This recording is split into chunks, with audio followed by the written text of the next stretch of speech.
Good after, good. Well, it's actually good morning. Good morning, ladies and gents, and welcome to this ISBL Talking Head session.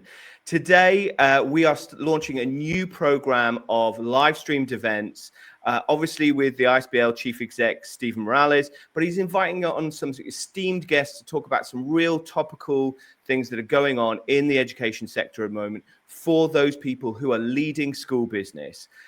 My name's Ryan Green. I'm going to be co-host with Stephen, and I'll be kind of running these events, but we're really looking forward to actually having guests on board and inviting sector representatives, school business professionals, other people that are operating in the school business kind of arena to come and hear their thoughts and share some of their experiences and feedback about what's going on and what's available to school business professionals.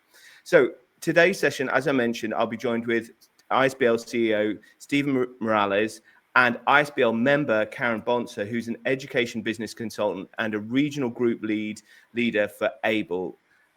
We'll be discussing the introduction of the ISBL's trust offer, the merits of the membership, and the role that professional development plays, and how ISBL is actually supporting trusts to grow and develop by tackling challenges that they face in 2023 and beyond. So if you've never been to a Crowdcast event before, it's a great opportunity for you to learn a bit more. We've got a chat facility over there. If you do have any questions, there's a little speech bubble with a Q in there. You can ask a question. We'll save questions for the Q&A section at the end. If you see a question that you like to know the answer for, you can upvote those questions. And what that means is if we get a lot of questions in today, questions with the most votes will go to the top. We'll focus on those, but we'll try and get responses to everything that's answered from today's session in some follow-up. So let's introduce Karen Bonser. Karen, how are you doing this morning? Yeah, I'm good, thank you. Are you right? Yeah, I'm doing all right, actually. I'm doing all right. Yeah, I mean, believe it or not, I'm coming from an office in sunny Swindon today, considering my hometown's like Newcastle, it's colder here than it is up north, which is crazy. It's not so sunny in Nottingham, unfortunately, but it's warmer. That's a bonus. Brilliant. So Karen has, with more than 3 decades of business experience in the commercial, charity and education sector, Karen has a solid reputation as a competent, responsive and passionate expert in the field of business management and professional development. Karen was an executive leader for a large multi-academy trust in Nottinghamshire and is passionate about supporting further developing school business leaders and their teams working in wider educational arenas. Karen is also the director and one of the founding members of ABLE, which is a regional school business group based in the East Midlands for up to 200 members. Outside of the educational field, Karen is also a carer for her husband, Mick, who at the age of 51 was diagnosed with Alzheimer's. He's now 56 and wanting to help and support others. Her business and charity management experience now provides valuable skills in her role as a registered charity manager for Vicky McClure's. Karen, you are more than qualified to come and talk today to our audience, which is why we made you one of our first. And I know you've got your regional event. Nice. Yeah, we've got your regional event tomorrow, haven't we? I've known Stephen a long time. He knows I can talk for Britain as well. Brilliant. So thank you very much for taking some time out of your day. Stephen, if I can come to you, please, obviously as Chief Exec, how are things going with ISBL in 2023? I think like everybody else, busy and trying to make sense of it all. We have a party in power that have lost their way a little bit and don't have quite the political capital that they might have done probably pre-pandemic. There was some bold ambition set out in a white paper and a subsequent school bill that is now dead. The ambition in terms of some of the main elements of the white paper, I believe, are still in play, but there are no legislative levers for government to use now. So they've got to appeal to the goodwill of the sector, and there isn't a great deal of goodwill out there at the moment with everything that's going on with the cost pressures, the energy crisis, the unfunded pay awards, and indeed, quite rightly, the workforce demanding a better deal. And we, as an institute, we're trying to navigate our way through all of that. But we're always focused on, in the end, is no matter what the backdrop, whatever the political environment we find ourselves in, we want to make sure that we are providing support and help to SBP colleagues in principally navigating their way through their own career journey and positioning them for whatever comes next. So that's where we are, and like every other sector body, we do that with a challenging backdrop. Yeah, and I mean, it's interesting, isn't it? Because I think just kind of hear it speaking from others in the sector, I know the white paper was a bit of a mandate to, grow. But there still seems that, I still feel that when I'm speaking to other school business professionals, other chief execs from trusts, that they've still continued that thought pattern, and they're maybe, they're not taking their foot off the brakes. They know there's a lot of other stuff in the white paper that was either a shame it didn't go ahead or people are relieved, but there is still that kind of appetite to grow. And I think I saw some statistics the other day saying, the average school for size for a multi-academy trust in like 2017 or 2016 was like 1 or 2 schools, and now it's 6 to 7, recently. I think some of the statistics have come back. Yeah, no, I think that's right, Ryan. And there are a number of reasons for that. So irrespective of whether there are whether there's a directive coming from government or even Secretary of State powers that can force schools into trusts, I think given the pressure that particularly local authorities are under, and schools themselves, that finding a home with a group of schools feels like a safe haven for some, not for all, but for some, it feels like the obvious next step to ensure that they can weather both the financial storm, but also that they have the resilience to tackle whatever unexpected challenge comes their way. And COVID was a point in case. I think there was good evidence to suggest that schools working collaboratively were better able to deal with the massive turbulence that was caused by the pandemic.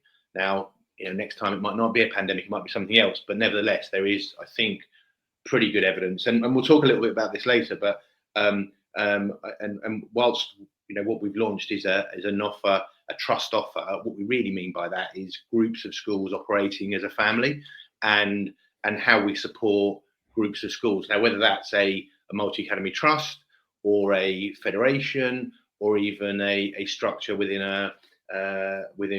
one of the diocesan schools, we're comfortable with all of those, and the idea is we provide support to groups of schools, not just individual schools, as well as the individuals who work within them. So yeah, in summary, Ryan, I think you're right, that irrespective of where the white paper is now, we are still seeing momentum towards groups of schools coming together. Okay. And leaders planning for that.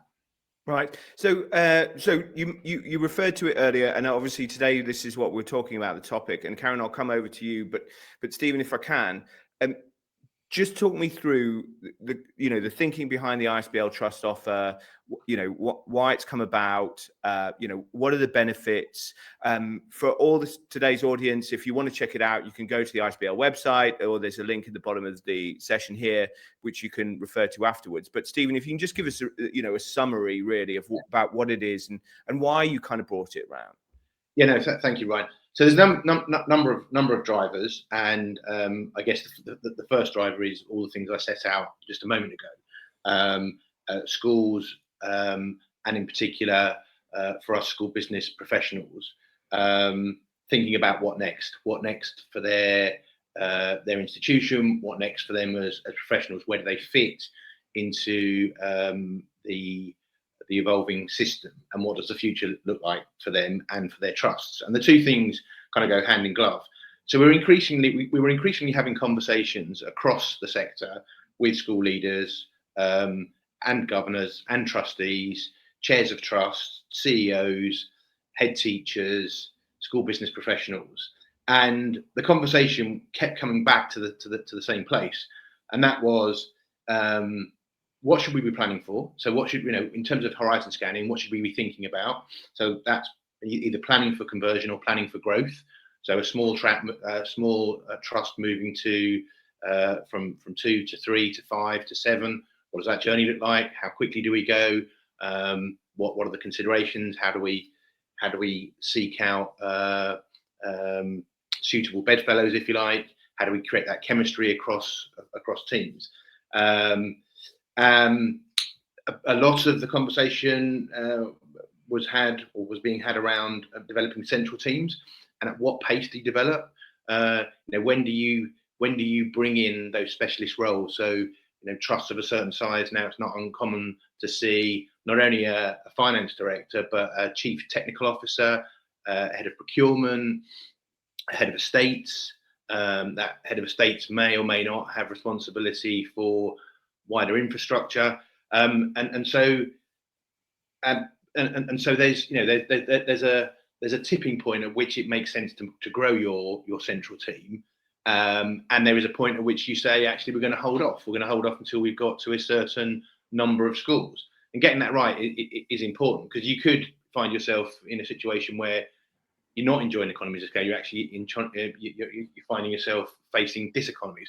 So that conversation is important, and the timing of that is really important.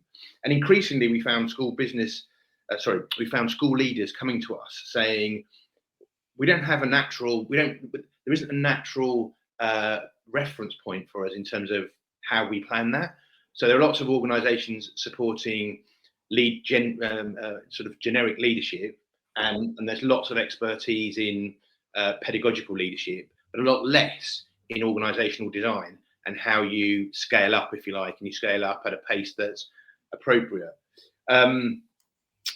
Add to that, integrating technology, synthesising, if you like, your current provision. There's lots of duplication. I see trusts all the time that have got 5 or 6 finance systems running simultaneously, and they pushing all that data into the center, and there's a huge job to do to consolidate.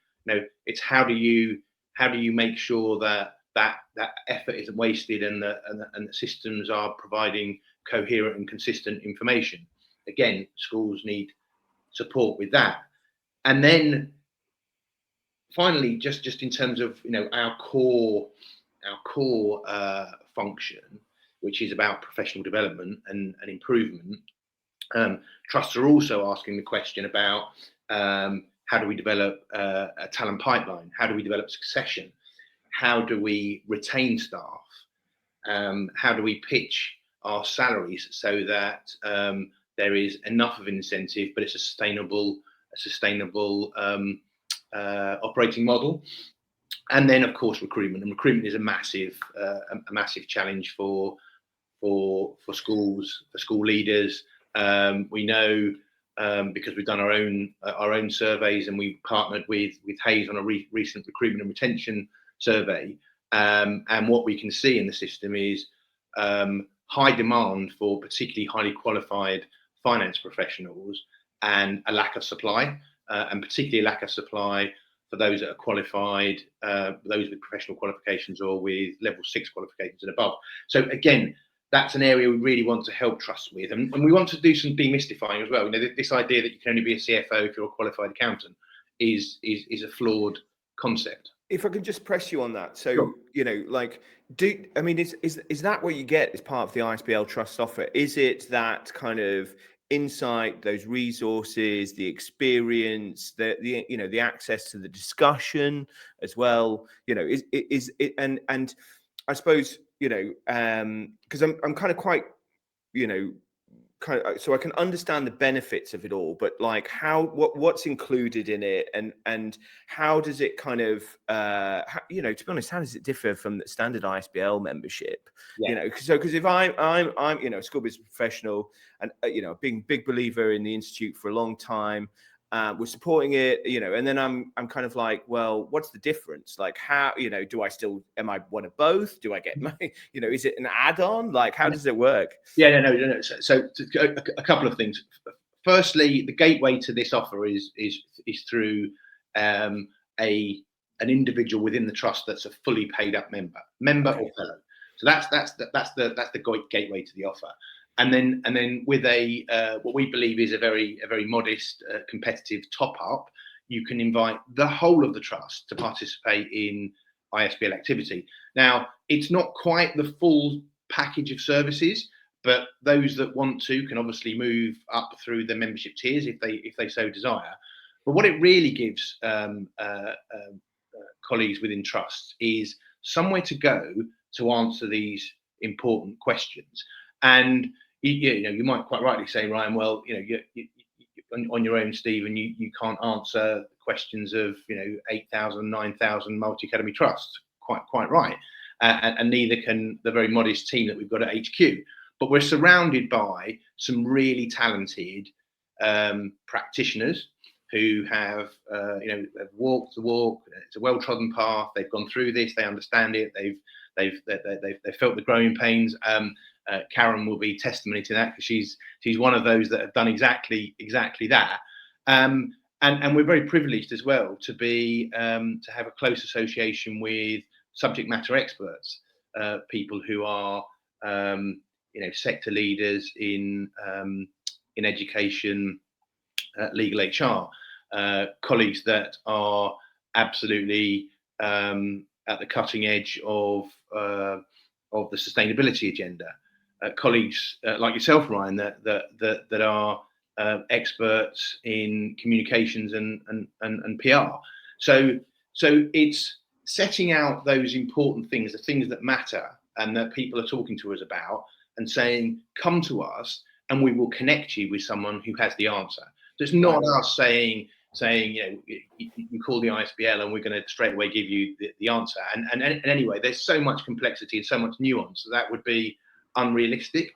But what we are saying is, if you contact us, we will very quickly connect you with someone who can absolutely help. Okay. And we're surrounded by, we've got a panel of 22 what we're calling expert consultants. If you go onto our website, you'll see there are 10 subject matter experts, and we have a group of trusted associates who feed us information across finance, assurance, estates, HR on a weekly basis. So it's a lot of this is about connecting people, really, right, and connecting people to the right source. And this is one of the dangers, isn't it? It's a very saturated market, the education space. Post COVID, everybody has the answer to everything. Well, they do. And so what we're trying to do as an institute is make sure that the information that you get is reliable and it's validated. So we don't end up with truisms out there and ideas about things that maybe the advice is a little bit dubious. We if you like, are underwriting solid, reliable advice through this whole offer. Right. Okay. Yeah, that's fair enough. So, in summary, you've got to be an ISBL member anyway to get access to this. But the benefit is you can then invite the trust, and your trust can have that. And actually, the impact of inviting your trust is the ISBL network starts to grow, and ISBL is then, when you are as a trust and you're going through growing pains, or you're having kind of questions or queries, or want some experience or advice or perspective, this kind of larger network will be there that ISBL will basically tap you into and facilitate those discussions, making sure there's an element of kind of quality assurance within that, 100%. Meaning that you're getting, like you said, no truisms. You're getting solid advice that you can basically build upon. Perfect. Karen, I'm going to come to you because, and again, thank you so much for coming on today. And being the first one as well, it's always quite a little bit daunting. And I know sometimes a lot of people haven't used this platform, so it's great, and you've been super, super nice. So thank you. I just saying that's unusual for me, Ryan. Well, I'm going to see you tomorrow at the ABLE Regional Conference. So if you trip me up, so I'm walking around, so I'll know I didn't do a good job today. So, as a executive business manager, this is a new thing, so this isn't available. This is only now just available through the institute, but I don't think there was anything like that as much. I know there's the regional groups, and that was obviously really helpful, but do you think this kind of trust offer from the Institute how do you think it would have been really helpful within the trust you were in? So obviously we were quite a large size trust. I still have a lot of work with them at the moment, and there's 14 schools, and we can talk about money and how much it costs to join a networking group, and obviously we know the economic climate. So having this offer on, for everybody to be able to access the various things that are in the trust offer.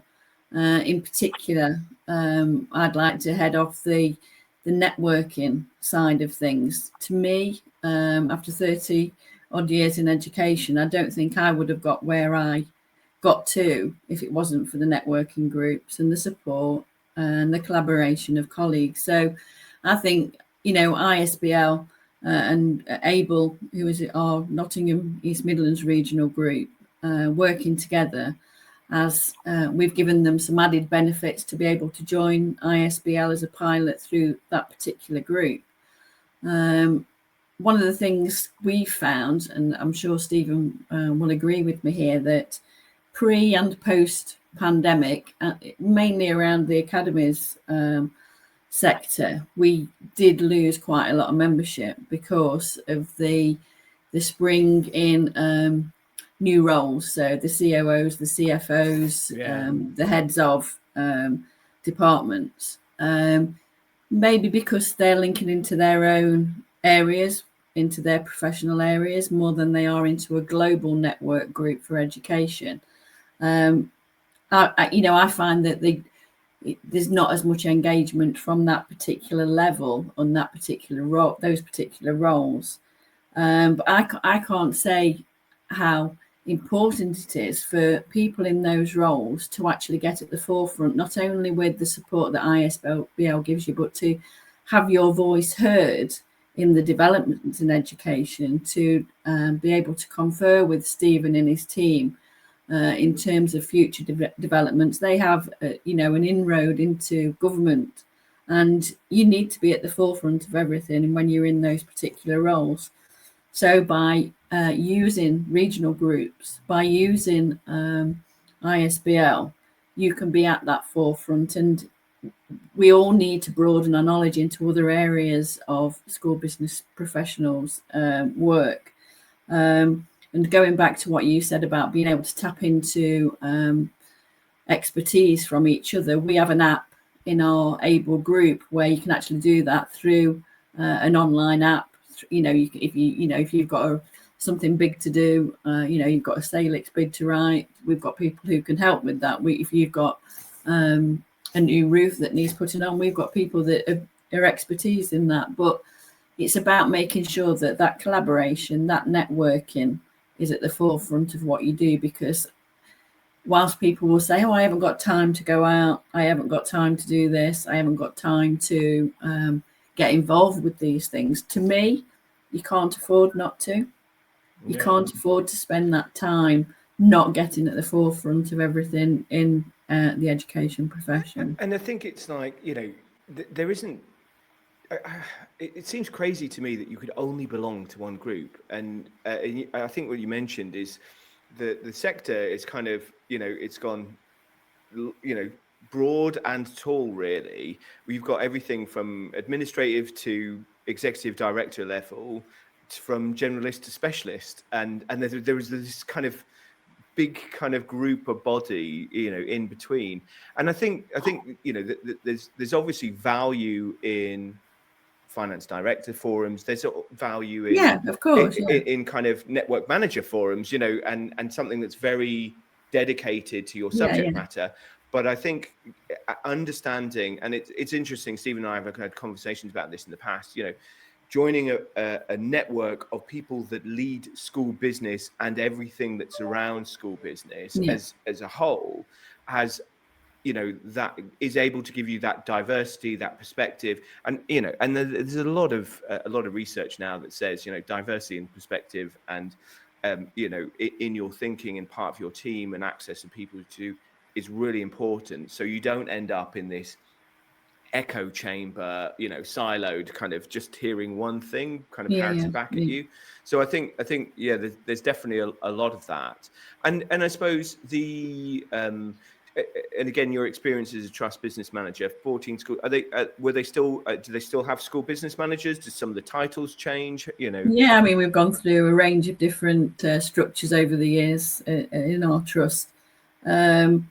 Mainly, I think you've got to be in a school and live and breathe it. And I've talked to business managers in the past that have gone through academisation with a big organisation and been absolutely petrified of what's going to come and how they're going to manage that. Have they got the skills to do what they want them to do?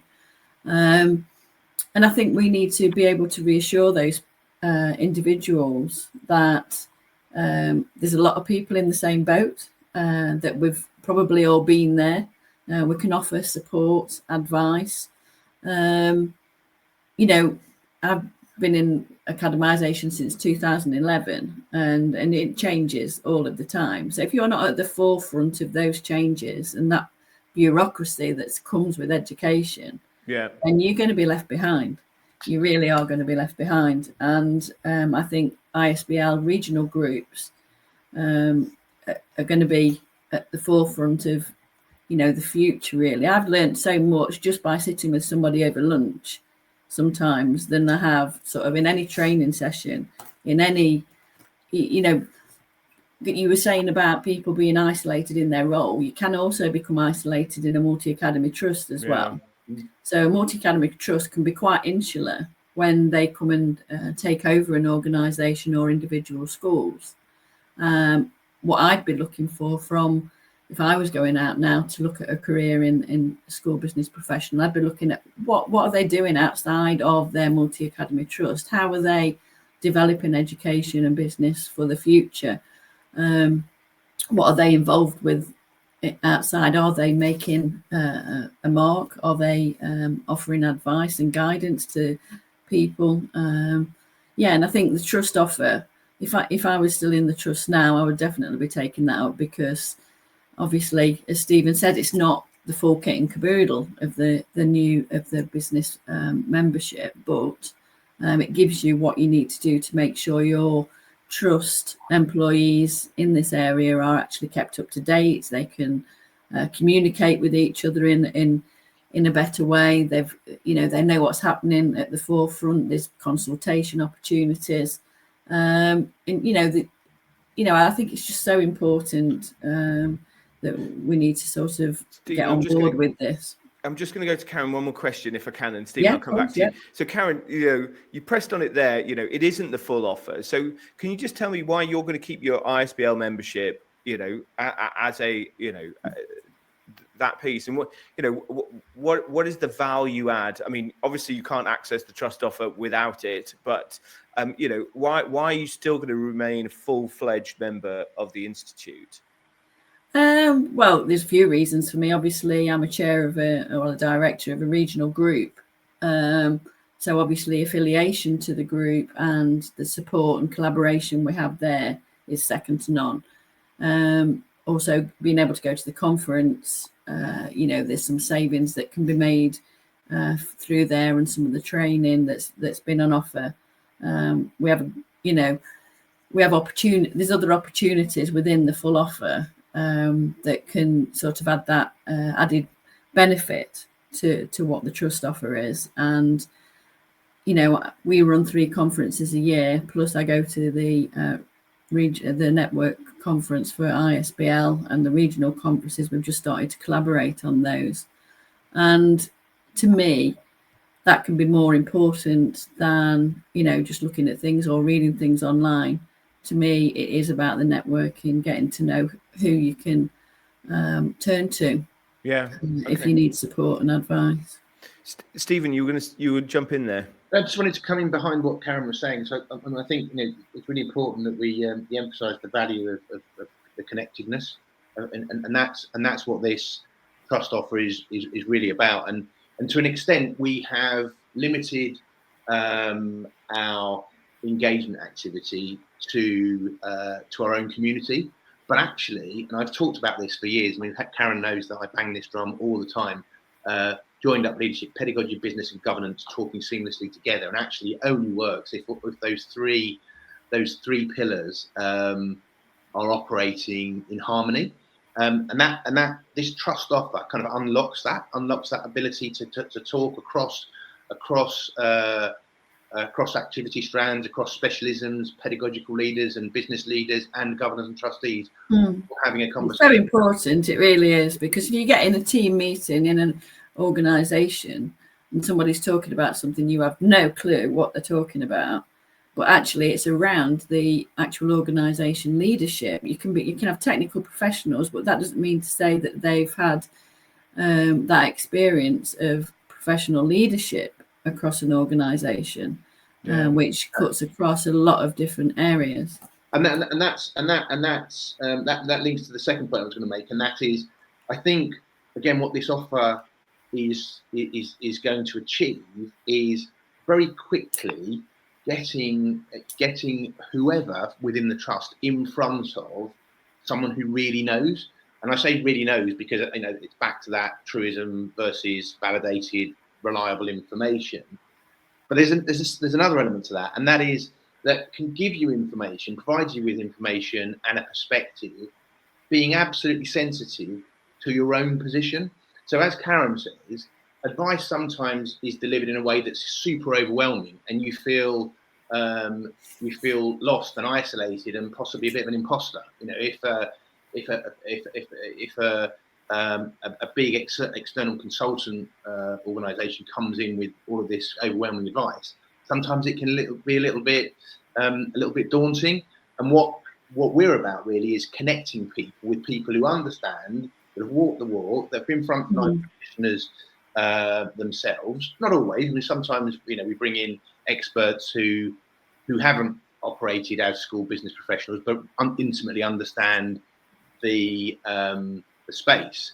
But what we can say is that everybody that we use within this offer are absolutely invested in the needs of schools, and in particular, the very tricky role that school business professionals play. So I think there's a piece around connectedness, there's a piece around sensitivity to the person that's seeking the advice, and then there's the validation of that advice. That I think that combination is super important. Super. Right. I'm going to keep to time. I'm going to press. So Karen, quick, final words from you. If there's somebody on watching today, or they're watching through LinkedIn or Twitter, and they're thinking about the trust offer, what would you say to them? I would say definitely go for it. Get your whole team on board. You need to get your whole team on board. You're only ever as good as your team. So I think making sure that you're all talking from the same hymn sheet, that you've been able to access the support and advice and the collaborative work that ISBL do, and particularly with their regional groups. We need to make sure that guidance and advice is available to as many people as possible, because for the best will in the world, if you've got loads of people coming to you saying, well, can you just tell me what's happening with this?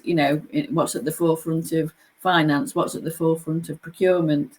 They can go and look for themselves. They'll have that resource to be able to go and look that out for themselves, and obviously see what's going on across the country. It's not just about the regional area. It's about, what is ISBL doing to support everybody in this profession, to make sure that the government know how we feel, the ones that are on the coalface. That is, and you need to get your voice heard as well, and that's what ISBL does for you as well. It makes sure that our voices are heard in the right places. Brilliant. And Stephen, just a quick question from you in the Q&A. Francis Rowland wants to know how ISBL support regional groups, and and how this will kind of link into the trust offer, might link into that as well. I mean, it's a really important question, and again, I think the most important thing that we can do is to be more connected. And the regional groups, so we've got 47 affiliated regional groups. I think there are something like 66 formal groups in the country, and it's great if we could get the other 20, but we've got the lion's share. And we meet with those regional those regional group leaders on a monthly basis. What I think is really important. So I did say at the start that we're not a union. We're not lobbying for a particular policy outcome. But what we do, and I think we do well, and this is where the regions are so important, is we provide that conduit between policy and practice. So proposals come to us, we share them with colleagues and allow them to critique. We take that critique back to government, and so there's this flow, if you like, of information, and we sit in the middle of passing the concerns that are being raised at the front line to government, and we also put proposals that are being worked up by government in front of colleagues so that they can have offer sensible critique. And quite a lot of that work happens fairly invisibly, and maybe we don't shout about it enough, but there are numerous things, quite significant things, that I believe as an institute we have influenced that have helped the sector, particularly when it comes to administrative burdens and some of the regulation and assurance. I mean, we're very close to the Academy Trust Handbook since its creation in 2010. So yeah. Brilliant. Okay, so key takeaways from today that I've picked up are, first of all, if you're not an ISBL member, you need to be an ISBL member. Secondly, if you are an ISBL member, then think about the trust offer as a way of getting your colleagues access to this kind of network of resources and expertise and skills and experience that will be cross-channel. Like you said, that triumvirate of kind of school business, kind of pedagogy and governance. The greater the network, the more perspective that will come into this, and you'll be obviously supporting the institute, which is taking a lot of the kind of thoughts, feedback, demands, requests, up to Westminster and trying to, push those onto the powers that be to kind of make a difference to our kind of schools and education provision. And going back to the regional groups, Ryan, as well. I mean, Stephen often comes to our regional groups. I know he makes appearances along some of his other ISBL colleagues at regional groups. So, come along and see what's happening tomorrow. I mean, there's quite a few coming tomorrow, isn't there, Stephen? We're joining forces for the ABLE conference and the East Midlands Regional Conference for ISBL. So it's great to be able to do things together. Well, I, for one, will definitely be there tomorrow. So you can I will see you at the coffee table, definitely during the break sessions. Both of you, thank you very much, for really coming today. Stephen, any final words? Just give it a go. I mean, to colleagues that are out there thinking about whether this is going to add value to their particular organisation, give us a chance. We won't let you down. Is the message I would give out. Super. Thank you very much to today's audience for coming. Thank you very much for the questions in the chat. Really appreciate it. If you did value this session, if you think actually some of your colleagues should hear it, who are school business professionals or who lead school business, all you have to do, same registration link you registered, just share with them, share in your regional groups, tell them to check it out. They can watch the replay from today's session. So that'll be made available. If there's anything you missed and you want to watch, you can watch the replay again from today's session. There's a link below for the trust membership details. You can click off to that and make sure you subscribe to this channel, because we've got another kind of ISBL, the Talking Head session number 2 coming up, where we'll be talking about schools, Mark. And then we've got number 3 coming up as well, where we're talking about ICFP and ASSOT, the ASSOT tool that's been developed.